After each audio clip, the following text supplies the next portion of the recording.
하지 않았다면 지금과 다른 결과를 맞이했을 것 같기도 하거든요. 그래서 익명으로나마 제 이야기를 한번 해드리고 싶어서 이렇게 글을 쓰게 되었습니다. 저는 지금 40대 중반의 여자이고 사별의 경험이 있습니다. 지금 현재 재혼해서 살고 있어요. 이야기를 시작하기에 앞서 죽은 남편을 첫 번째 남편이라고 하고 재혼해서 만난 남편을 두 번째 남편이라고 칭하도록 하겠습니다. 제 첫 번째 남편은 정말 불의의 사고를 당해 한순간에 세상을 등지고 말았습니다. 화재 사고로 목숨을 잃게 되었거든요. 그리고 저도 그 사고 현장에 있었습니다. 지금은 이렇게 이야기를 꺼낼 수 있게 되긴 했습니다만 사실 이렇게 이야기를 할 수 있게 되기까지 정말 많은 세월이 걸렸어요. 어쨌든 저와 남편은 정말 금슬이 좋은 부부였습니다. 동네에서 인꼬 부부로 소문이 자자한 부부였거든요. 첫 번째 남편과 저는 오랜 기간 연애를 하다가 결혼을 하게 된 케이스였어요. 제가 결혼을 결심하게 된 이유는 저를 항상 먼저 챙겨주는 사람이었기 때문입니다. 오랜 기간 연애를 하는 내내 단 한순간도 변함없이 저만 바라봐 주었고 여자 문제로도 속 한번 썩히지 않는 완벽한 남자였어요. 우린 10년이란 긴 시간 동안 연애를 했고 자연스럽게 결혼을 하게 되었죠. 20의 나이에 만나 서로 이런 일 저런 일 다 겪어보고 울고 웃고 그렇게 꽃다운 청춘을 보내다가 30의 나이에 새로 시작하는 마음으로 결혼을 했고 부부의 연을 맺었습니다. 정말 행복했어요. 너무 행복해서 이 행복이 어쩌다 깨지진 않을까 그런 불안함이 들 정도로 무척 행복했어요. 그래서였을까요? 저희 가정의 행복은 순식간에 깨졌죠. 저는 첫 번째 남편과 결혼 후 2년째 되던 해에 예쁜 쌍둥이를 낳았어요. 저희 부부는 항상 딸 하나 아들 하나 낳자고 곧잘 이야기하곤 했는데 어쩐 일인지 운명적이게도 이란선 쌍둥이를 낳게 되었습니다. 예쁜 공주님과 멋진 왕자님이 저희 부부의 품속으로 한 번에 오게 되었어요. 우리는 너무 행복했어요. 정말 입이 귀에 걸릴 정도로 웃었던 것 같아요. 완벽한 행복이었습니다. 우리를 서로 절반씩 닮은 귀여운 아이들까지 태어나니 제가 꿈에 그려왔던 이상적인 가정이 만들어졌죠. 그래서 저는 늘 주위에서 부러움을 샀습니다. 10년 동안 연애하고 결혼했는데도 아이들도 낳고 잘 살고 있는 데다가 남편이 여전히 저를 너무 사랑해준다는 것에 제 친구는 저를 두고 복받은 여자라고 놀리곤 했어요. 자기네 남편들이랑 비교가 돼도 너무 된다고 하면서 전생에 나라라도 구했냐고 묻곤 하더라고요. 솔직히 그런 이야기가 싫지도 않았어요. 오히려 어깨가 으쓱으쓱하게 되더라고요. 아이들을 동시에 낳다 보니까 저는 일을 그만두어야 했습니다. 아이 하나를 육아하는 것도 버거운 것이 현실이었으니까요. 그래서 남편의 외벌이로 가정을 꾸려야 했지만 행복했어요. 그러나 첫 번째 남편은 혼자서 돈을 벌면서도 제게 유세를 떤다거나 하지도 않았고 오히려 혼자서 거의 아들을 도맡을 수밖에 없는 제게 무척이나 미안해했어요. 그래서 퇴근하고 나면 거의 아이들을 혼자 케어하다시피 하였죠. 여기 계신 여러분들이라면 이해하시겠지만 아이들이 참 빠르게 자라잖아요. 눈 깜짝할 새에 기고 걷고 뛰고 말을 하죠. 저희 남매들도 마찬가지였어요. 결혼 7년 차. 제 나이는 그 당시 37이었고 아이들은 5살 먹은 꼬맹이였습니다. 아이들이 5살 정도 먹으니 소통이 어느 정도 되기 시작하고 아이들도 제 아빠를 닮아서 그런지 말도 잘 듣고 사고도 안 치고 너무 얌전해서 옛날처럼 아이들에게만 목을 매달지 않게 되더군요. 그래서 저는 가족여행을 계획했어요. 사실 그동안 쌍둥이다 보니 아무래도 갓난아기가 하나 있는 집보다 2배로 정신이 사나워서 어디 멀리 가는 여행은 솔직히 엄두가 나질 않았었거든요. 하지만 저희 아이들이 슬슬 공부를 시작하곤 했는데 그때 바다에 대해 너무 호기심을 가졌어요. 저도 이제 어느 정도 능숙해졌고 아이들에게 세상이 얼마나 넓은지도 알려주고 싶어서 내 가족이 함께 떠나는 여행을 계획하게 되었습니다. 아이들에게 동해바다를 보여주고 싶었어요. 해가 떠올라서 세상을 밝히는 모습을 보여주면서 아이들도 그렇게 자라나길 기도하고 싶었죠. 그렇게 우리 가족의 여행지는 동해바다로 정해졌습니다. 새해를 기념하는 추운 겨울이었어요. 저희 아이들은 우렁찬 편이기도 하고 또래들에 비해 성장이 빨라 잘 걷고 뛰고 난리도 아니어서 호텔에 묵을 순 없겠더라고요. 그렇게 독채 펜션을 잡게 되었죠.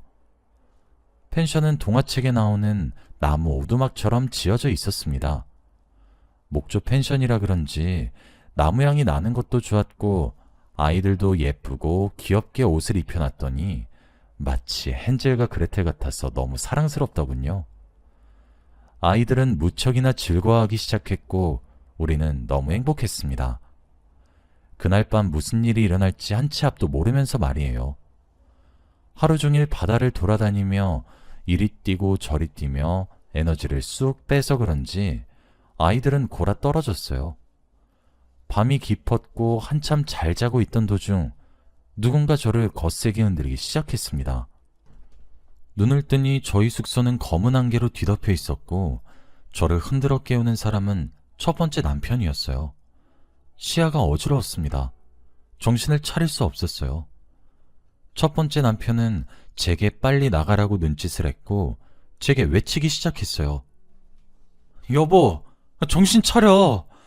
밖에서 119 부르고 기다려. 내가 애들 챙겨서 나갈게. 그제서야 주위를 둘러보니 집이 환하게 밝다 싶었더니 그게 거센 불길이었고 그 가운데 우리 부부가 있었고 아이들이 잠든 방은 문이 굳게 닫혀 있었습니다. 저도 가겠다는 것을 밖으로 쫓아내듯 내보냈고 제게 얼른 소방서에 신고하라고 일렀죠. 저도 시야가 어지러웠기에 제가 이렇게 버티다가는 다 죽겠다 싶어 고개를 끄덕이고 밖으로 나갔습니다. 다행히 침대 바로 옆에 제 휴대폰이 있었고 밖으로 나와 바로 119에 전화를 해서 빨리 와달라고 미친 듯이 울부짖었어요. 위치를 겨우 말하고 난 뒤 저는 개수대로 달려가 추운 겨울이었지만 몸에 물을 갖다 붓기 시작했습니다. 추운 것도 못 느끼겠더라고요.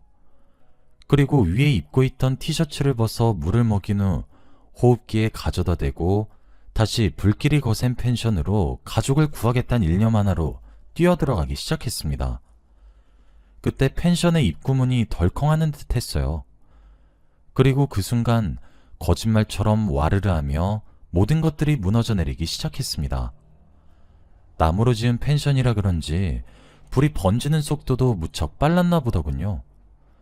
게다가 겨울철이라 바람도 세게 불어 불길은 바람을 타고 점점 더 크게 번지기 시작했어요. 순식간에 내려앉은 숙소를 보며 저는 미친 듯이 뛰어서 달려들었습니다. 그런데 누가 저를 거칠게 돌려세우면서 못 들어가게 막더군요. 제가 신고한 소방관들이 그때 도착한 것이었어요. 진정하란 말은 당연히 들리지도 않았어요. 결국 화재를 진압했고 그렇게 처음으로 간 가족여행에서 저만 살아남게 되었습니다. 첫 번째 남편은 아이들을 꼭 안은 채로 목숨을 거두었고 숙소가 무너지기 직전 현관에서 덜컹 소리가 났다 싶었더니 3명 모두가 현관 바로 앞에 웅크린 채로 발견되었더군요. 제가 조금만 더 서둘러서 나와서 신고를 했다면, 안에서 나도 아이를 구하겠다고 버티지 않았다면, 조금만 더 빨리 몸에 물을 묻혀 현관문을 여는 것을 도왔다면, 만일 제가 그랬다면 우리 가족 모두가 살았을지도 모른다는 생각과 저 혼자만 살아남았다는 사실이 저를 도저히 제정신을 유지할 수 없게 만들었습니다. 더욱이 슬펐던 것은 혼자만 살아남은 저를 아무도 탓하지 않았습니다. 누군가 제게 왜 혼자 살아남았느냐고 독한 년이라고 손가락질이라도 하고 욕이라도 퍼부었으면 죄송하다 빌었을 거고 잘못했다고 얘기라도 할 수 있었을 텐데 말이에요. 결국 현장에서 졸도한 저는 병원으로 이송이 되었어요. 비극적인 소식에 친정시댁 것 없이 온 가족이 제가 실려간 병원으로 빠르게 도착했습니다. 시부모님은 아들과 손주들의 비극에 울음을 터뜨리셨고 그건 친정 가족들 또한 마찬가지셨어요. 시부모님께서 제게 다가왔을 때 저 혼자 살아남았다고 욕이라도 하실 줄 알았습니다. 그런데 저를 꽉 안아주시며 저라도 살아남아 다행이라고 하시는데 얼굴을 들 수 없었어요. 무슨 정신으로 가족들을 마중했는지 기억조차 나지 않았습니다. 울다 지쳐 쓰러지기를 반복하다 결국 마지막 가는 길에서조차 저는 게으름을 피우게 되었거든요. 그 이후 제 일상은 처참하게 무너졌습니다. 도무지 살아갈 수가 없었어요. 저는 빠르게 망가져가기 시작했죠. 그날 현장에서 건질 수 있었던 물건은 제가 신고하기 위해 침대에서 챙겨나온 제 휴대폰뿐이었어요. 휴대폰 속에 그날 여행에서 찍은 우리들의 사진이 담겨 있었는데 전 하루 종일 그것만 봤습니다. 그 누구보다 제가 가장 힘들어하고 있다는 사실을 알아서인지 친정과 시댁에서 번갈아가며 저희 집에 와서 저를 들여다보며 보살펴 주셨어요. 3년 정도는 제정신을 유지하지 못한 것 같아요. 술에 의지하고 약에 의지하고 죽지 못해 살다시피 했습니다. 그런 저를 보다 못한 시어머니께서는 제 탓이 아니라고 저를 다독이셨어요. 그리고 결국 제 나이 40일 때 중매를 서주시며 억지로 선자리에 저를 내보내기 시작했습니다. 저는 어떻게 가족을 잊냐고 절대 잊지 못한다고 거부했지만 시어머니가 제게 저라도 살아달라고 간곡히 부탁하셨어요. 저마저 잃으면 도저히 살아갈 자신이 없다고요.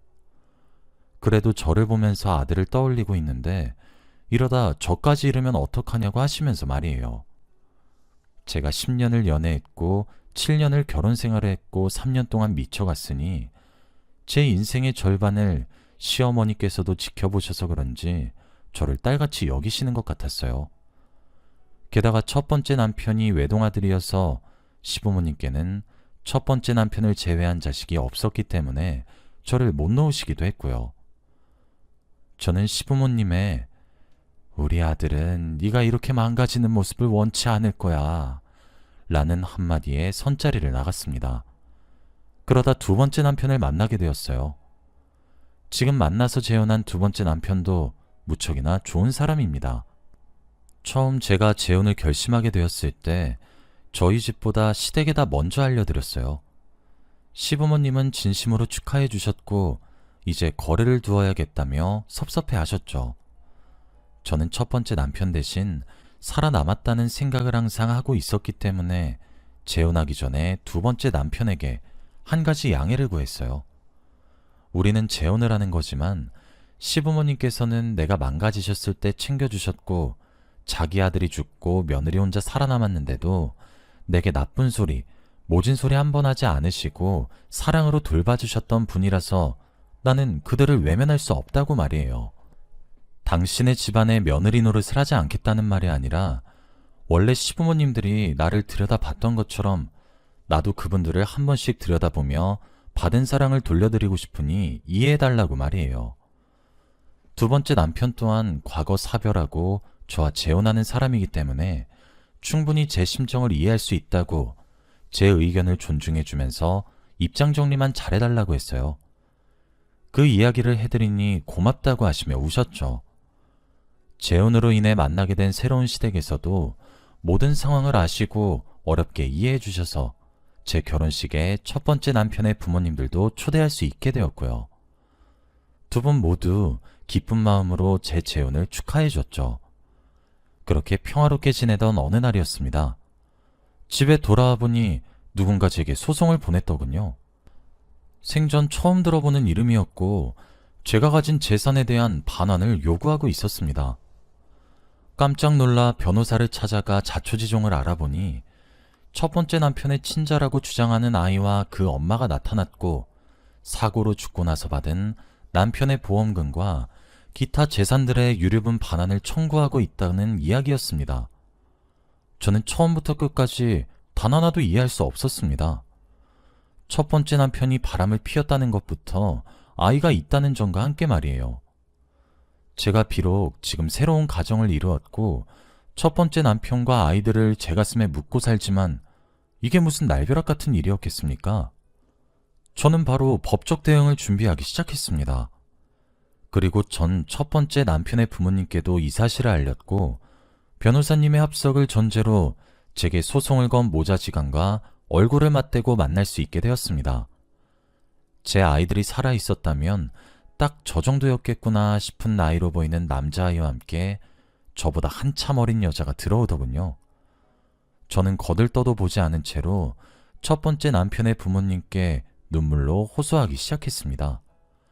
남자아이를 앞에 내세우면서 그이와 많이 닮지 않았냐 하시는데 흔들리시는 것 같았어요. 죽은 남편의 어린 시절과 그리 닮지 않은 아이였는데도 흔들리실 수밖에 없으셨겠죠. 죽은 아들의 마지막 흔적이라고 생각하실 수 있으니까요. 저는 저 아이가 그 사람의 아이라는 증거를 대보라고 했습니다. 그 여자는 기다렸다는 듯이 가방 안에서 주섬주섬 증거들을 꺼내고는 제게 던지다시피 주더군요. 그건 사진 뭉치들이었는데 그 사진 속에는 정말 누가 봐도 제 첫 번째 남편이라고 확신할 수 있을 정도의 분명한 사람과 제 눈앞에 아이와 함께 앉아있는 여자가 다정하게 찍은 사진들이었습니다. 그이가 가정이 있었다는 사실을 알고는 있었어요. 하지만 저희는 사랑하는 사이였어요. 그 여자의 폭탄 발언에 저는 정신을 차릴 수가 없었어요. 구역질이 치밀어 올라 그 자리를 도망치다시피 뛰쳐나왔습니다. 그래도 첫 번째 남편의 부모님들께선 제가 더 걱정이 되신 것인지 전부 다 절 따라 나오셨더군요. 한참을 맑은 공기를 들이마시고 내쉬고를 반복하며 진정하려고 했습니다. 그런데 환기를 시키니 머리도 차갑게 냉정해지기 시작했죠. 저는 죽은 남편이 저를 배신하는 행위는 하지 않았을 거란 생각이 좀 더 확실해졌어요. 저는 첫 번째 남편의 부모님들을 설득하기 시작했습니다. 어머님이랑 아버님도 아시잖아요. 저건 거짓이에요. 그이가 제게 그랬을 리가 없단 걸 세상 그 누구보다 저만큼 아시잖아요. 제 말에 아무런 대꾸도 하지 않으셨죠. 그리고 한참 뒤 제게 말씀하셨어요. 그래, 네 말이 맞다. 그렇다면 넌 어떻게 하고 싶은 거니? 저는 모든 권한을 제게 일임해달라고 요구했습니다. 겨우 슬픔에 무뎌지며 각자의 삶을 찾아가는 우리들이었는데 그걸 굳이 다시 들쑤시는 그 여자가 누군진 몰라도 저는 절대 용서할 수 없었어요. 죽은 자는 아무리 말이 없다지만 그렇다고 억울한 누명을 쓸 순 없는 노릇이죠. 변호사님께는 죄송하지만 합법적인 루트로는 도무지 그 미친 여자의 정보를 캐낼 수가 없었습니다. 그래서 저는 흥신소를 이용하기로 했어요. 저는 흥신소에 가서 그 여자에 관한 정보는 그 어떤 것이어도 좋으니 싸그리 긁어모으라고 의뢰했습니다. 다행히 저는 돈이 많은 편이었고 흥신소에게 넉넉한 보수를 지급했죠. 의뢰한 지 하루가 지난 이후부터 저희 집으로 퀵이 도착하기 시작했습니다. 그 여자를 미행하는 것 또한 의뢰했거든요. 의뢰를 시작하고 딱 일주일 정도가 지나자 꽤 많은 정보가 모였어요. 그리고 거기엔 정말 용서할 수 없는 진실이 숨어 있었죠. 그 여자는 과거 노래방 도우미로 화려한 일생을 보낸 모양이더군요. 그러다 그 일을 만나게 된 것 같았습니다. 남자들은 회식을 하면 도우미가 나오는 노래방을 가기도 하는데 바로 그곳에서 만난 모양이더군요. 그 사람은 그런 문화를 질색팔색했던 사람이었기 때문에 전 제 믿음에 더욱 큰 확신을 가지기 시작했습니다. 그렇게 또 한 주가 지나고 나니 그 여자의 수상한 만남의 정황이 포착되었습니다. 어떤 수상한 남자를 정기적으로 만나고 있는 정황이었어요. 저는 변호사님을 당장 찾아갔고 흥신소에 의뢰한 것들까지 전부 다 이야기를 했습니다. 변호사님은 처음에 당황스러워하셨지만 제가 건네는 사진들과 정보들을 보시자마자 이건 불법적으로 취득한 증거이므로 사용할 수 없다고 하시며 합법적으로 다시 취득하길 원하셨죠. 그 말을 듣고 저도 몇 날 며칠 동안 그 여자를 미행하며 증거를 취득했습니다. 그리고 저는 정말 어이가 없는 진실조차 알게 되었죠. 법정에서는 당일이 되었습니다. 변호사님과 저는 그 여자의 수상함을 지적했어요. 과거 저 여자의 직업이 노래방 도우미였다는 사실과 함께 설사 첫 번째 남편과 만남을 가졌더라도 정황상 여러 남자를 만났을 가능성이 매우 높으므로 저 아이를 첫 번째 남편의 친자라고 인정할 수 없다고 주장했어요. 친자 검사를 하려고 해도 제 아이들과 남편 모두 이 세상에 없으니 할 수조차 없었죠. 법원에서는 제 주장이 근거가 있다고 받아들여졌습니다. 그 여자는 법정에서 매우 흥분하며 반박했어요. 저는 그때 제가 알아낸 진실을 또 하나 밝히기 시작했습니다. 그 여자가 주기적으로 만나고 있는 남자에게 아이가 살갑게 아빠라고 부르며 달려가 안기는 동영상을 근거로 제출했고, 동영상과 사진들을 보면 알다시피 수상한 남자와 아이가 매우 유사하게 닮아 보이기 때문에 두 사람의 유전자 검사 진행하기를 정당하게 요구했습니다. 그 여자는 눈에 띄게 당황하는 듯 했고, 법원에서는 제 주장을 유효하다 판단했어요. 그렇게 두 사람의 유전자 검사를 시행했죠. 다음 공판에서 그 결과가 공개가 되었는데 제 예상이 맞아 떨어졌더라고요. 검사 결과 그 여자가 주기적으로 만나는 남자와 그이의 아이라고 주장했던 아이의 친자 검사가 완벽하게 일치하는 결과가 나왔거든요. 그 여자는 결국 생판 남의 아이를 이용해 제 남편의 목숨값을 빼돌리려고 했던 거였습니다. 알고 보니 그 여자는 어쩌다 죽은 남편의 회사 사람들을 다시 한번 만나게 되었고, 그 당시 유달리 순진하게 굴어서 기억에 남았던 첫 번째 남편에 대해 회사 사람들에게 묻다가 그 사람의 죽음을 알게 되었다고 했습니다.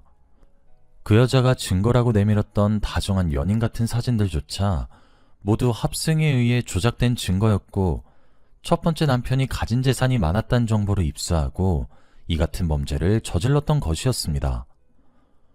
저는 죽어서 말이 없는 그 사람의 명예를 그렇게 지켜내었고 그 여자를 법적으로 고소했어요. 그 여자는 그제서야 제게 울며 불며 빌기 시작했고, 그런 그 여자를 보며 아이는 울음을 터뜨리더군요. 저도 누군가의 엄마였던 적이 있었던 사람이라 가슴이 아팠지만 그렇다고 해서 죄가 없어지는 것은 아니라고 생각해서 그대로 고소를 지금 진행 중에 있습니다. 당연히 유류분 반환 청구 소송도 기각이 되었고요. 첫 번째 남편의 부모님께서도 제게 고맙다고 눈물 지으셨어요. 저는 절대 용서하지 않을 생각이고 끝까지 추적해서 모든 죄를 탈탈 털어내려고 하고 있어요. 엊그제 제게 합의를 하자며 저를 찾아와서 무릎을 꿇고 용서해달라며 두 손을 모아 싹싹 빌더군요. 너무 형편이 어려워서 잠시 큰돈에 눈이 멀었었던 것 같다고, 제가 아이까지 잃어서 친자관계를 입증하기 싫어서 대충 둘러대며 재산을 가지려고 했던 것 같다고, 두 번 다시 눈에 띄지 않고 조용히 살 테니 제발 한 번만 봐달라고 하더군요. 전 그 여자의 얼굴에 물을 끼얹고 비웃으며 그 자리를 떠났습니다. 죽은 남편과 죽은 제 아이들을 위해서라도 제게는 절대 합의란 없을 것 같아요. 여기까지가 제 이야기입니다. 긴 이야기 들어주셔서 감사합니다. 쉽고 긴 법정 싸움이 될 것 같은데 여러분들이 제게 용기를 주셨으면 좋겠습니다.